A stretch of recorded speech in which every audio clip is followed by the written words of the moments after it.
My feelings about Lenormand, or Lenormand, as a lot of people say. Technically, it is Lenormand because it's a French word. My feelings and idea about Leno, let's call it Leno for short, and I normally shorten the Grand Tableau to the GT. So my feelings and ideas about the Leno GT now are so different to the initial impressions that I had when I first discovered this divination system.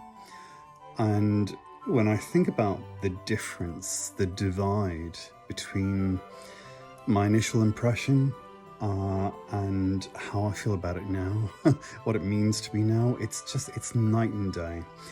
So I wanted to make a video and talk about what Leno is for me and how it differs from tarot and how it differs from anything else really, and why for me it is the #1 divination system. It is the easiest and the most accurate. Now that may sound strange to you, especially if you have been struggling to learn the GT.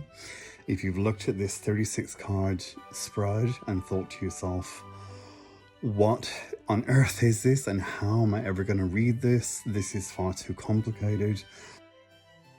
There are way too many cards. Yeah, maybe the instructions just are like a kind of trying to put together an IKEA flatback furniture, you know?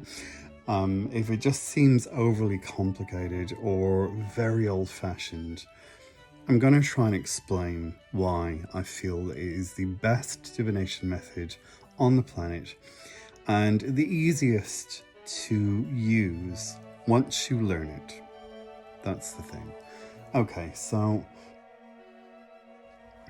I'm going to go to Google AI and type in what is Lenormand and read to you what it says. So Lenormand, or Lenormand, or Leno, as I call it, is a 36-card divination system used in cartomancy, named after the famous 19th century French fortune teller Marie-Anne Adelaide, I didn't know that was her name, Marie-Anne Adelaide Lenormand. The deck features direct everyday symbols like the rider, house, snake, and heart. Cards are read in combinations, like reading words in a sentence, to give practical, clear answers about real-life events. Key features of Lenormand. Deck size, exactly 36 cards, each showing a single concrete image without complex suits or reversals. Now that's not, there are no reversals, but there are suits because there are playing card insets, so that's not quite accurate. However, the suits work in a little bit of a different way. With Leno, the clubs tend to be more negative cards. They work a little bit like swords in a way, or the more negative major arcana, I suppose. They're more negative cards. The spades tend to be kind of more neutral, really. And then the hearts and the diamonds, I don't really tend to think about suits, to be honest, that much. The only one that I look out for are the clubs. The clubs tend to represent the more negative cards. Some people will really use the suits a lot, and you can get extra layers of information because especially the queens can represent people, the kings can represent people, the jacks can represent people. So yeah, the court cards are they work almost like extra people cards. But anyway, it's getting a little bit too detailed. Reading style. Cards are interpreted in pairs or strings, like a noun and an adjective, to build a narrative. The Grand Tableau, a signature layout using all 36 cards to map out a comprehensive, detailed overview of a person's life or future. Okay. Lenormand versus Tarot. So, with Leno, there are 36 cards, Tarot 78. Leno, focus, practical, specific, real-world events, tarot, psychological, archetypal, and spiritual depth. Now, I would say that tarot can be used to obtain practical, specific, real-life information as well, 100%. So, yeah, I wouldn't necessarily create that division, but anyway, it is definitely more the case with Leno that it is more practical, more specific, but there are a multitude of ways you can use it. I find Leno is especially good for mediumship style readings. That's just me personally. Interpretation, writing combinations and strings. Now, this is the interesting bit, and this is why I wanted to make this video. Leno, read in combinations and strings. Tarot, often read as standalone cards or individual positions. Now, I would say that both of those statements are problematic. And I'll tell you why, because when I first started to learn about Leno, I spent months and months and months and months and months on card combination websites. Oh my gosh. Looking at the craziest combinations, trying to remember all these different strings of different, not just 2 cards, but 3, 4, 5 cards, and thinking, how am I going to memorize this? Oh my God, this is going to take years and years and years to memorize all of these different ideas, all of these strings of information. And it caused a real problem. I don't do that anymore. I use, instead of looking at combinations, well, I don't really tend to think about more than 2. What I do is I use mirroring, knighting, chains of houses, and the houses and the cards in houses. So in a sense, I'm only really looking at 2 cards together, but it's kind of different to how card combinations work. I'm going to try and show you and demonstrate. And now the other statement that I think is really interesting for tarot, showing a characteristic of tarot, often read as standalone cards or individual positions. Both of those things I have found used to cause me a lot of problems, and I believe still cause a lot of tarot readers problems. I have read for people and spoken to people with years and years and years of experience, or knowledge of tarot, I suppose, familiarity, if that's the right word, where someone has had they've had decks of tarot cards for 25 years, and they still tend to read individual cards, standalone cards. The 2 of Swords means this, the Tower means this, the High Priestess means intuition, and you get the same kind of readings over and over again. They are very formulaic, and they're more, in a lot of cases, if the person does get bits of information right, it's kind of more of a fluke than anything else. It's like a kind of a lucky guess, or a lucky break. A lot of times what you end up with is the person remembering that this means this according to this book or this website or this YouTube, which is a major problem. You don't want to be using the left-hand side of your brain when you read tarot cards. Not exactly, anyway. You kind of are always using the left-hand side of the brain, where you remember, meanings of cards. Of course, you're accessing it, but you're not primarily using that. You're using your intuition. You're getting that intuitive hit, and that intuitive hit does require you to have a memory bank of different interpretations that you can draw, or that your deep mind can draw upon. But your primary vibes they appear differently, they come effortlessly, whereas if you are trying to remember things, like for example, I'm trying to work on my Spanish at the minute. If I sit and think, how do I conjugate the verb estar, to be, I have to remember I am is estoy, you are estás, he, she is está, right? We are estamos. I'm using the part of my brain, the left-hand part of my brain, to remember those pieces of information. So it's not my intuition at all.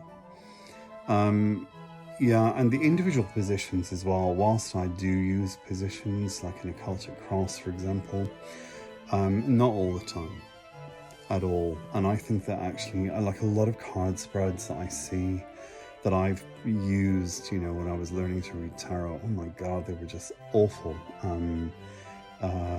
might try and find an example of something on the screen, put it on the screen for you so you can see. But you get stuck into these very specific labeled positions, and it doesn't allow for intuitive hits, really. So it's a very good way of going down a wrong way street. Anyway, what I have found about the process of learning Leno is that one of the major problems for me is the fact that people tend to teach us, students of Leno, we're taught that it's easier to read a smaller number of cards than it is to read a big spread, a grand tableau, the biggest spread you can have. Now, that for me is a very misleading and very slow way of teaching someone. I personally, if I met someone who said, I want to learn Leno and I want to learn how to do a grand tableau, I wouldn't start with a small spread. I would dive straight in and teach them the grand tableau. And I'll tell you why. Because with small spreads, like a 9-card box, for example, yes, on one hand, we are reading a series of 9-card boxes all the time. There are a whole series of them in a 9x4 Lenormand gros tableau, as you can see. There's a whole clusters of 9-card boxes. But I'm not reading cards like that. What I'm primarily doing is looking at positions, and this is what we call the method of distance, or the near and far rules. But not just that, I'm always using cards and houses, because the house flavors the card and the card flavors the house. And it gives you a double layer of information, which is vital. What's happening in the relationship, or which card is in the house of the ring. Is it the scythe? Uh-oh, problem. Is it the clouds? Uh-oh, problem. Is it the mountain? Uh-oh, problem. And you see, by reading cards in houses and by having a primary vibe, a very set primary vibe, so every time I look at the clouds, it's the card of drama and it's the house of drama.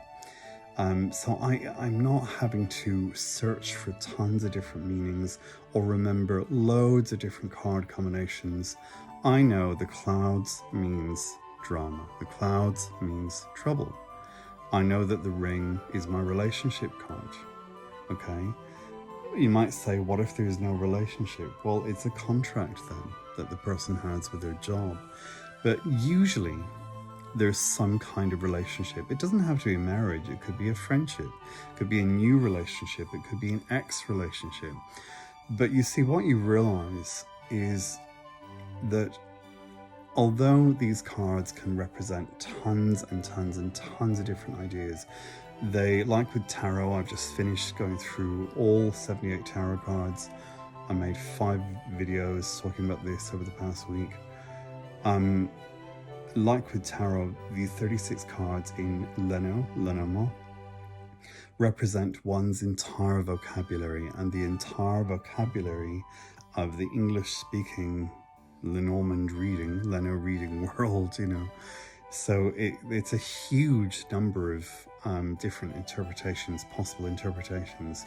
If you think about it, look at a picture of what looks like a tree well, how many different ideas can you get for that? Oh my gosh, it could be an actual tree, it could be a family tree, it could be someone boring, someone traditional, someone who's not willing to shift, not willing to move on their stance or their ideas, someone stubborn, but also someone stable. It could be a long-term investment. It could represent a ton of different things, something made out of wood, you know, a tree house, any kind of wooded area. It could be someone who works through the forestry. Because it's a card of health, it can be anything to do with health. It could be an unhealthy situation, something striving to thrive, something growing, something boring, something stuck, you know, something shading or draining the energy out of something. Right, so Lenormand cards can mean a ton of different things.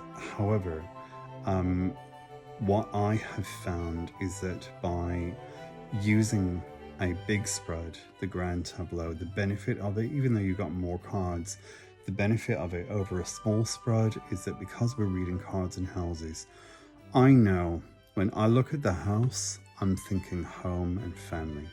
When I look at the snake, I'm thinking deception. I'm thinking trouble. You know, it's gonna bite you. When I think about the heart, I'm thinking romantic feelings or emotions. You know, when I think about the lily, usually I think about extended family or maturity. When I think about the child, it's either a childhood, or a new beginning. You see, I'm not going off on tangents at all. And the reason for that is because when I'm reading a grand tableau, I am using a 9x4 all the time, every single time. I do not do an 8x4 plus 4. The reason being that I can't mirror cards effectively. Having 4 cards on the bottom of a spread, it just doesn't make any sense to me at all. Yes, I do understand it. The 4 cards on the bottom could be seen as the subject of an email. It kind of works like that. Imagine that you turn it upside down. The 4 cards for me are this sort of the subject. This is what this main email is about, or this is what is going to happen, you know. And then the main body of the email is the main spread. But the problem is that what I tend to do using a 9x4 is I look at the position of the people, player 1 and player 2, I call them 28, 29. Traditionally, the man and woman cards, I don't call them the man and woman cards because I don't live in Florida or 1952 or 1864. Thank you very much. And also, I don't know if someone's in a relationship or not.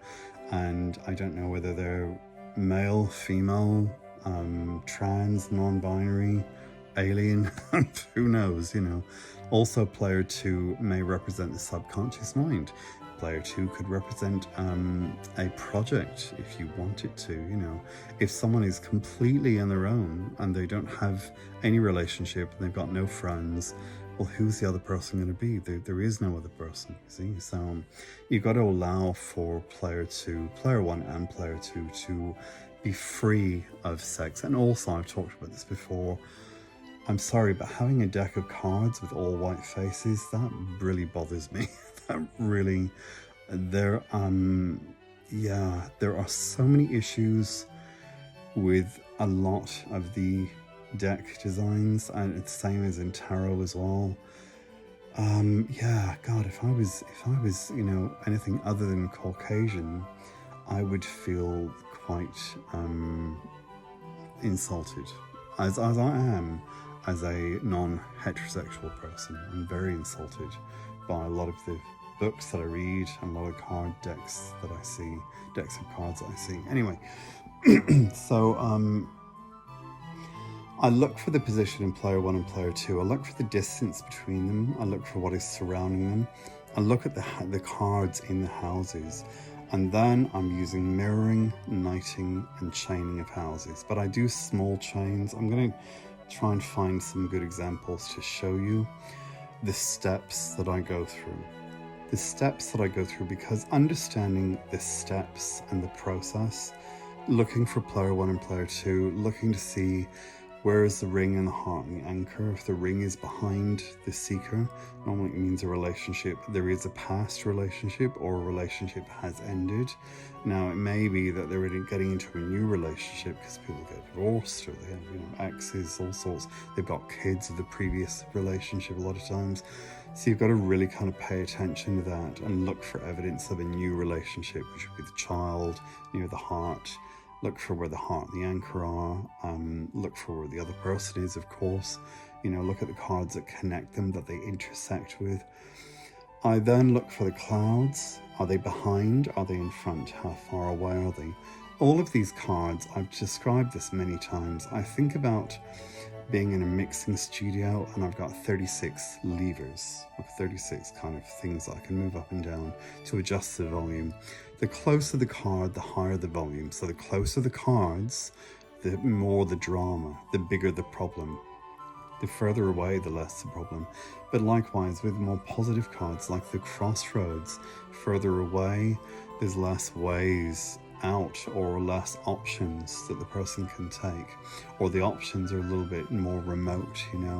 There's a remote chance of getting something, especially if the clover is there. If it's far away, the person's maybe feeling pessimistic, maybe they're not seeing opportunities.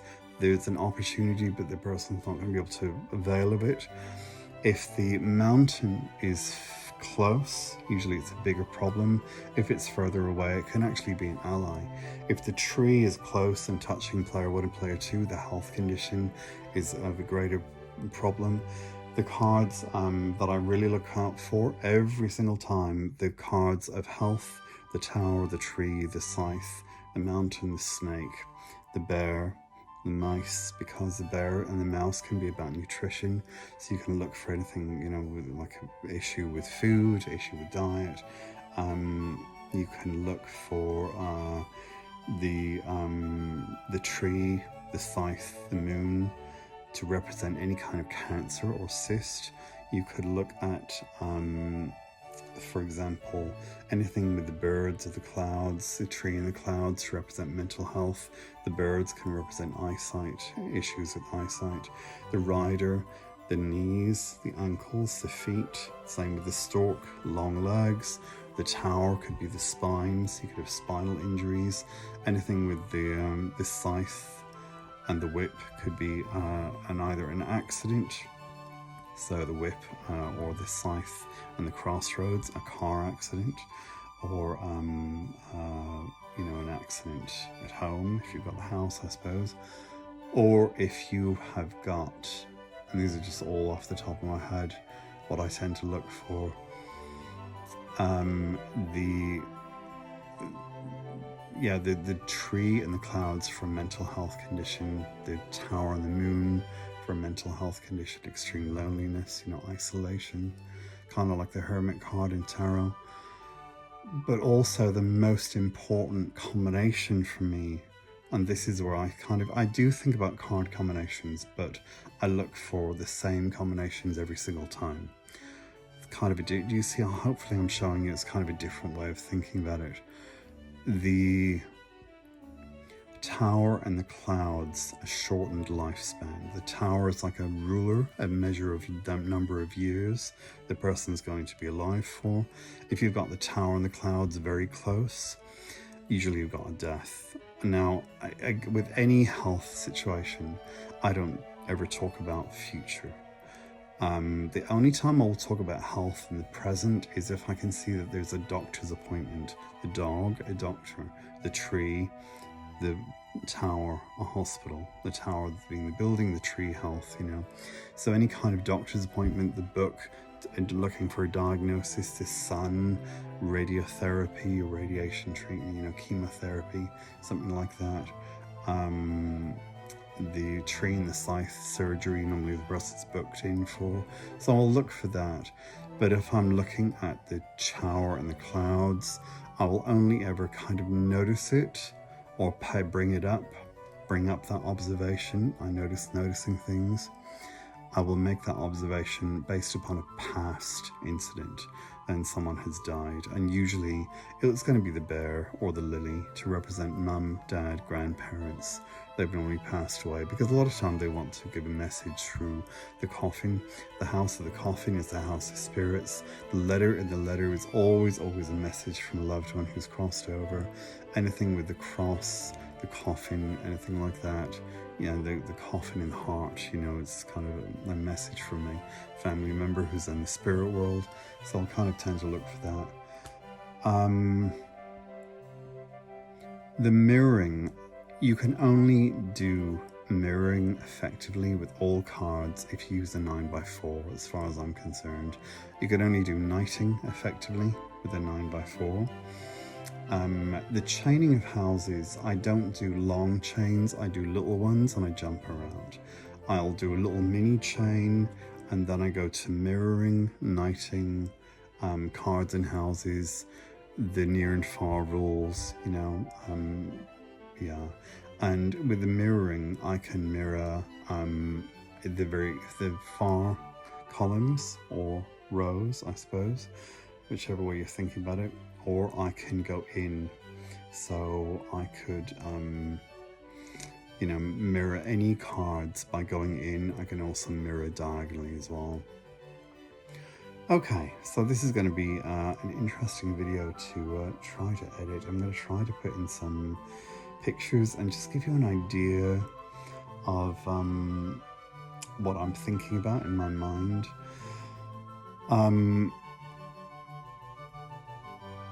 Like I said, my thoughts about Leno have changed a huge amount based upon when I started. I'm going to talk about the things that I saw. Yeah, let's talk about this. The things that really confused me. When I first started to learn, I first became acquainted with the GT, Leno GT, as an 8x4+4, and the cards were not in houses. So the cards were just laid out, and that's what I did for the longest time. I actually had this deck of cards, the Thelema, I think, Leno. Horrible deck of cards, I shouldn't say that, I know, but just very heteronormative and rich white faces, it's just, God, I don't know what people are thinking when they design these cards, and how they clearly don't think about how people are going to react to them. Or, and this is what really bothers me about this, is that a lot of Leno people, as far as I can see, either people who write books or design decks of cards or do readings for people or make YouTube videos, they don't think about the fact that this is a divination system that has to apply to anyone. It has to be available to everyone on the planet who has ever lived, living or dead, everyone who will ever live, and all of the aliens too, right? It has to apply to everyone, or it applies to nothing, because it's like mathematics applies to everyone. Mathematics is a universal language. You can't just say, well, math is just for rich white people who buy decks of Leno cards because they're bored, right? Yeah, whereas I've seen these decks that seem to be so stylized. It's like, well, we're only going to make designs that feature rich, white, straight people from 1820, and it's just incredibly offensive. I mean, really, I think it's quite disgusting. Anyway, that's just me. It's the same, unfortunately, and there's a lot of people saying, well, it's tradition, and we don't want to monkey with tradition and all the rest of it. And I get it. Okay, that's fine. If that floats your boat. It's like the way people buy antiques. I understand, or maybe Nazi memorabilia. God forbid. It does make me think about that. So those kinds of people. Yikes. Yeah, it's this strange one. Anyway, that bothers me a lot. I've gone off on a bit of a side quest now, and I can't remember what I was about to say.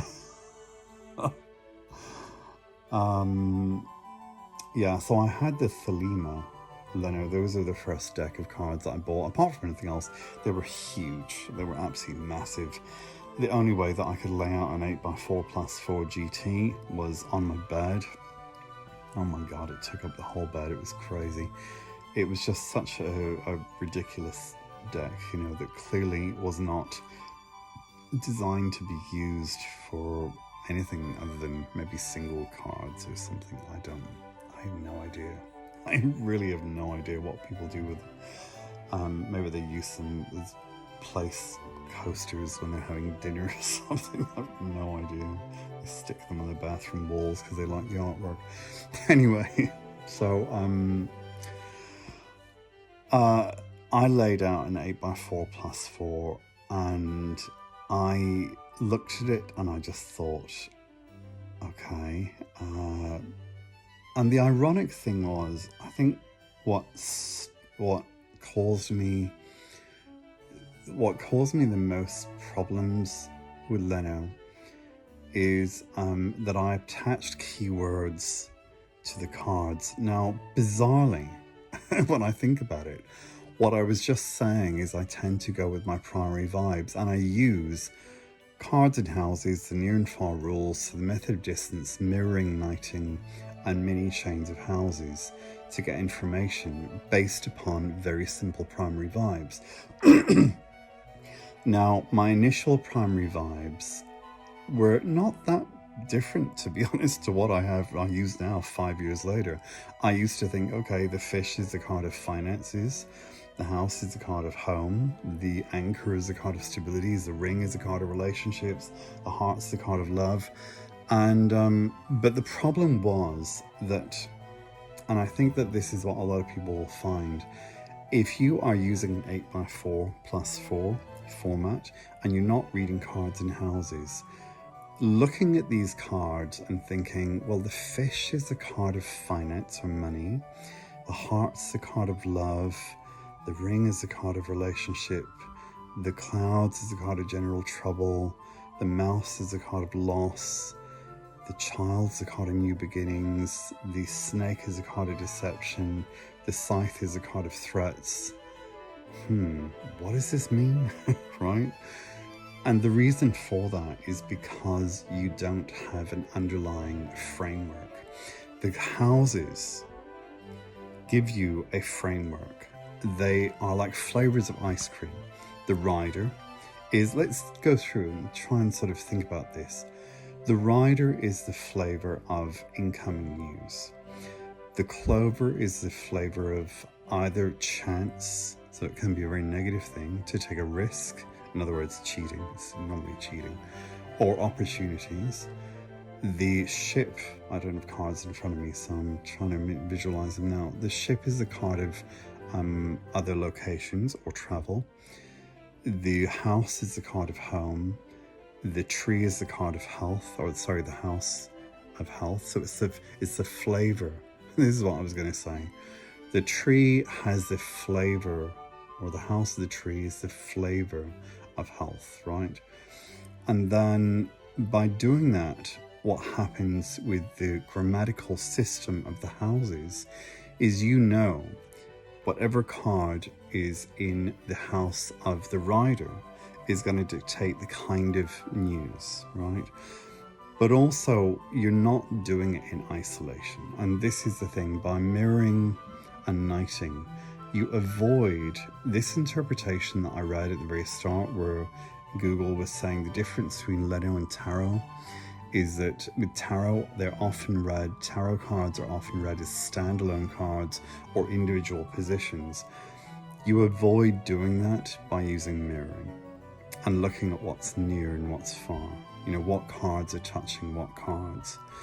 But still, if you imagine, it's much better to have a 9-card box where you've got the cards in the houses, because you get an extra 9 interpretations or an extra layer of interpretations.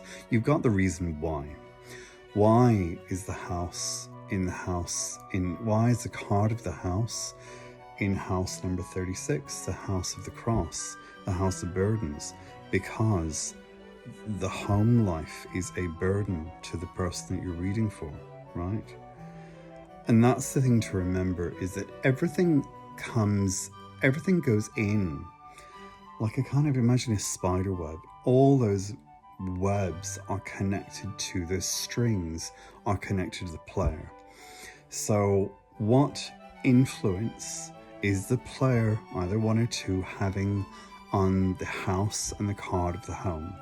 The house and the card of the heart, the house and the card of the ring, the house and the card of the tree, the house and the card of the rider, the house and the card of player one or player two, the house and the card of the letter, the house and the card of the child. If you think about that, but also how is that person being influenced by the house and the card of the garden, the house and the card of the dog, the house and the card of friendship, the house and the card of the lily family, you immediately see that.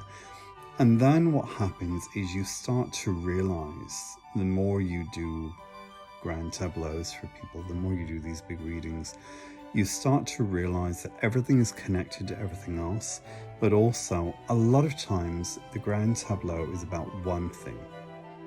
Even though, and this is another thing that I wanted to sort of point out, the difference between actually being a Lenormand GT reader and having done thousands and thousands of readings and becoming very proficient at it, which I believe that I am now.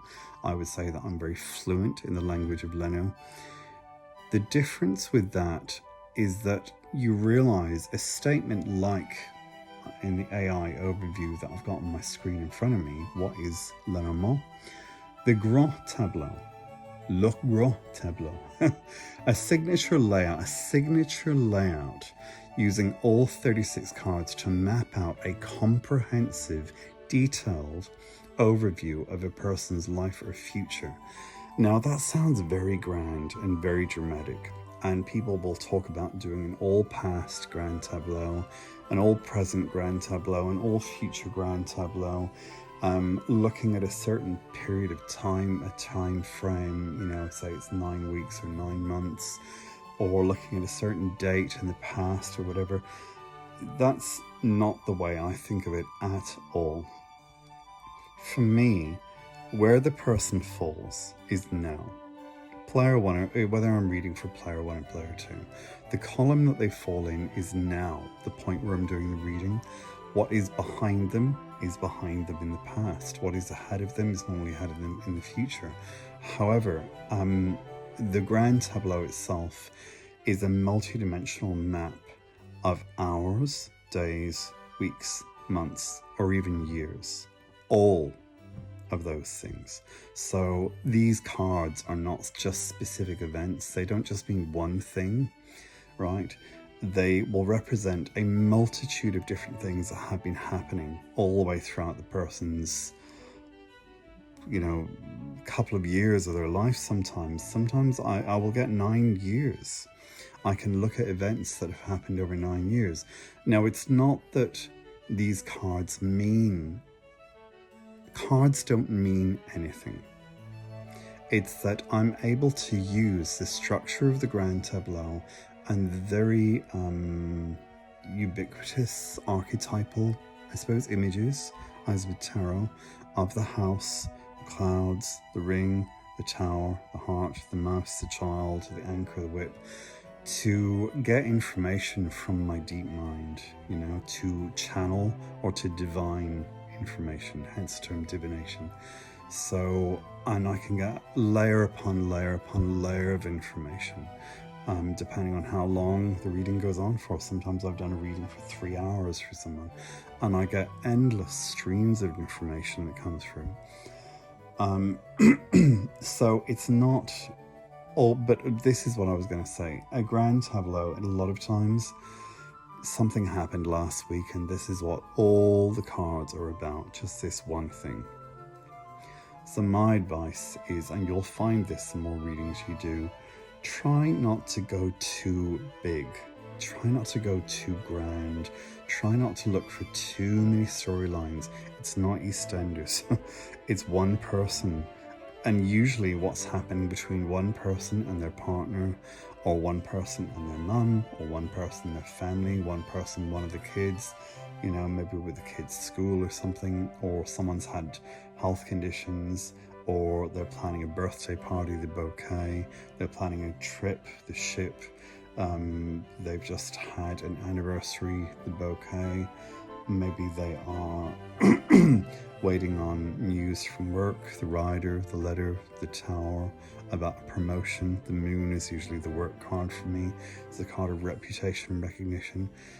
But do you see what I mean? It's not always about this, and this. Yes, it can be, totally. The more you look, the more you see. But it doesn't have to be at all. Anyway, I don't know how useful this video is going to be. I just sat and thought tonight that I just wanted to, before I show examples of readings, what I will probably do is to recreate spreads that I've done and probably try and film myself from above, and I'm trying to kind of work out how to do that. I used to do this a lot, and I've moved and I don't have the stuff that I used to have, but I want to try and find an interesting way to take you through a reading in a way so that you're not kind of totally overwhelmed or totally confused or totally misled about what this is, because honestly, it was the same with tarot as well, which is the whole point of me making these videos. When I started to learn about tarot and Leno, playing cards, runes, you know, those are my 4 divination methods, I just remember the confusion that I went through. I remember the frustration that I went through, thinking, oh my God, I want to do this, but I'm never going to be able to do this. I'm never going to remember this. I'm never going to figure out the grand tableau. It just seemed impossible to me. And I think a lot of it is because, it's a strange one. On one hand, people simplify it too much.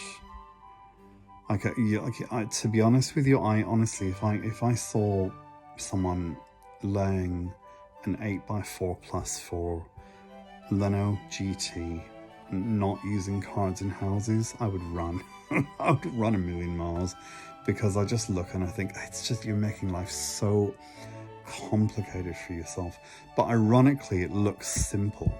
It looks probably simpler than what I'm talking about doing, but I would say that the way that I do it is actually, although there's a little bit more to it and it sounds a bit more strategic or scientific, perhaps when I talk about the method of distance, the near and far rules, mirroring, knighting and chaining houses, you might think to yourself, oh my God, that's a lot of complicated steps. It sounds very strategic and, you know, scientific, I suppose, in a way, compared to this very nice, easygoing, intuitive way of just laying down cards, not reading cards in houses and just seeing what cards touch one another.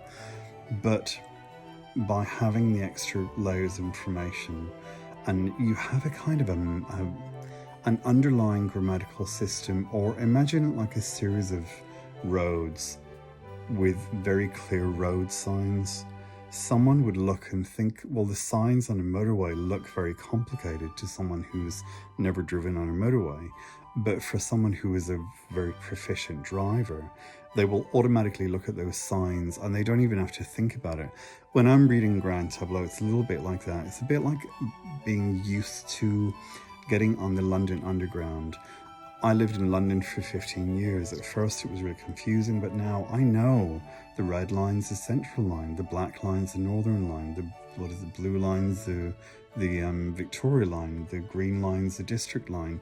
I know that there are 2 northern lines. I know that there's not 2 district lines, it splits. I know exactly how to get from A to B. I don't even have to think about it. I don't get confused at Bank Station or Angel or any of the tube stations. I know exactly which tunnel leads me to which tube line, right? And I know how to read the announcements. I know exactly when a train is going to be coming. I know where the final destination is. And that's the thing. It's a bit like a traffic light system when you're driving. At first, yes, you have to look down if you're using a stick shift, but after a while, it's just muscle memory. You don't even have to think. Most people can drive from work to home, and they will go off into a bit of their own little world, and you'll say, how did you drive the 20 miles from your office to your home? And they couldn't tell you. But they do it on automatic pilot, and they do it very safely. But it's because muscle memory, they're so used to the trip, they're so used to the network of roads and the signs and everything else, and how their car operates. It's kind of like that. It's exactly the same thing for me when I'm navigating my way through a grand tableau. It's like driving on automatic pilot from A to B, because I've done the journeys so many times. I know the houses so well. I know exactly what I'm looking for. And honestly, I remember Camellia Elias said this in one of her books. It was the Read Like the Devil books that were, I'm still trying to read them, to be honest. I found them quite confusing, but a lot of what she said really inspired me. And I think that I was very inspired by that style of reading cards big time. So I've got a lot to be grateful for Camellia. But I remember she said, oh, I can read a grand. She said something like she could read a grand tableau in less than 5 minutes. And I used to think, God, that's a little bit arrogant of her to say that. And is that really possible? Because I can't see how someone could. It takes me 5 hours to read it. Now I understand. She wasn't showing off. She was saying it actually, within the first, I would say 3 minutes, 2 minutes even, of looking at a grand tableau, when you get used to it, because of the nature of the spread, because it's kind of a bird's eye overview of the person's life, especially reading cards and houses, you just see automatically where the problems are. You see if things are good, things are bad, where the problems are, where the obstacles are. You notice the health cards, you notice the relationship cards, you notice the money cards. There are clusters of cards that group together to show you these things. And it's like traffic lights. You don't have to wonder what the green light means, or what the red light means, or what the amber light means. You just know. Anyway, I'm going to stop there. Otherwise we'll get to an hour. I really hope that this has been helpful to you. I hope that this is different to other videos. This is my goal of this channel and these videos. Now that I've taken a real step back from social media for quite a few months, I just want to try to create something that you can listen to that isn't going to sound like the same old ubiquitous spiel about reading cards, because I understand how boring it can be and how frustrating. So hopefully this will give you some different ideas, and in the next video we'll go through an example reading. Alright, again, if you've enjoyed the video, if you can push the like button, I'd really appreciate it to let me know if I should continue to make videos like this. If you have not already done so, please consider subscribing, and I'll see you next time. Bye.